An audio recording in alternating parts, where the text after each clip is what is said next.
Olá pessoal, tudo bem com vocês? Espero que sim. Pessoal, nós vamos fazer a correção da página 24 do livro História.doc, 7º ano, questões número 2, 3, 4, 6 e 8. Foram as questões que nós separamos aí para trabalhar, não é isso? Questão de número 2, cite dois fatores que contribuíram. Cite dois fatores que fizeram com que o comércio se intensificasse a partir do século XI. Dois fatores que fizeram com que o comércio aumentasse, com que o comércio intensificasse. Eu coloquei aqui nessa resposta 3 fatores para ampliar os conhecimentos de vocês. A partir do século XI, o comércio se intensificou, ou seja, ele aumentou, devido ao aumento da produção no campo, que permitiu destinar uma parte dos alimentos cultivados ao comércio. Então, lembrando, a partir do século XI, houve um aumento na produção, Esse aumento possibilitou uma sobra. Essa sobra foi guardada, foi destinada aí para o comércio, não é isso? Outro fator que contribuiu para o aumento do comércio foi o aumento da população. Aumentou a quantidade de pessoas, isso facilita a circulação de pessoas, a troca de produtos, depois a compra, a volta da circulação de moedas, não é isso? E por fim aí o surgimento de novas rotas comerciais. Então novas rotas comerciais surgiram nesse período e isso facilitou, isso contribuiu para o aumento aí do comércio, ok? Resposta da questão de número 2. Questão de número 3. Como podemos associar o crescimento do comércio com o surgimento de novas cidades?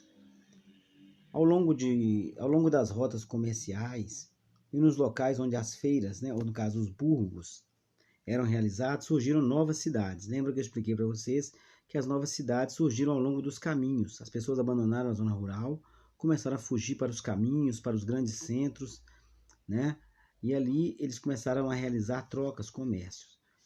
E ali essas vilas foram crescendo e deram origem a grandes vilarejos que depois deram origem a cidades. Então surgiram novas cidades.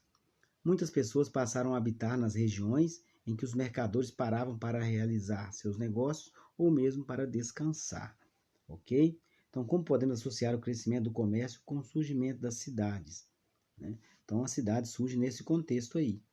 Ao longo das rotas comerciais, as pessoas começam a se reunir e ali começam a se fixar, começam também a enxergar a possibilidade de lucro, de crescimento econômico, e ali surgem vilas, vilarejos, cidades, ok? Depois, países. Questão de número 4. A pergunta é, por que a circulação de moeda aumentou durante a Baixa Idade Média? Lembrando que a Baixa Idade Média é um período de crise do feudalismo. O feudalismo, o que foi o feudalismo? Aquela sociedade que valorizava a terra, que valorizava a propriedade, ela está em crise. E agora o comércio começa a voltar novamente, não é isso? Então, por que a circulação de moeda aumentou durante a Baixa Idade Média?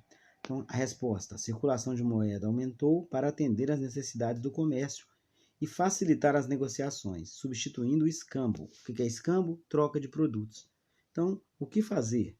Utilizar a moeda. Então, a moeda ela foi utilizada para facilitar. Já não era mais possível apenas trocar produtos. Era necessário possibilitar o comércio. Às vezes a pessoa queria comprar algo e não tinha como trocar. O que ela tinha para trocar não era interessante para outra pessoa. Então, o que fazer? Criar uma moeda para que as pessoas pudessem ter aquilo que viesse a atender ao interesse capitalista. Ok? Questão de número 6. Pergunta, explique com suas próprias palavras por que a nobreza feudal perdeu força na Baixa Idade Média. Então, lembrando, a nobreza feudal perdeu força na Baixa Idade Média porque alguns reis centralizaram o poder e formaram grandes exércitos. Lembra que o poder no feudalismo ele era descentralizado, ou seja, cada senhor feudal mandava na sua propriedade. Não é isso? Existia rei? Existia, só que o rei mandava também na sua propriedade. Ele não tinha um poder centralizado. Com a crise, que ocorreu, a queda do feudalismo, o feudo já não conseguia mais produzir tudo. Automaticamente esse poder foi se centralizando na figura daquele rei mais importante, mais poderoso, que tinha mais prestígio. E com isso, ele foi centralizando o poder, formando grandes exércitos e depois assumindo aí o seu poder sobre as regiões e formando os estados, os países, ok? Sob o domínio desse rei. Questão de número 8.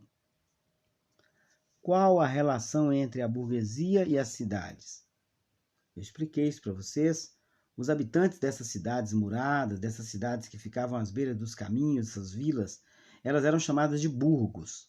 E os moradores dos burgos passaram a ser chamados de burgueses, ok? Então vamos à resposta. Os habitantes dessas cidades muradas, chamadas de burgos, ficaram conhecidos como burgueses. A maioria desses habitantes era composta de comerciantes e as palavras burguês e burguesia acabaram sendo utilizadas para nomeá-los, ok? Aqui nós encerramos a correção desse exercício. Volte no vídeo, assista, ok? E estudem. E qualquer dúvida, poste no grupo aí, ou me procure na sala, ok? Bons estudos para vocês.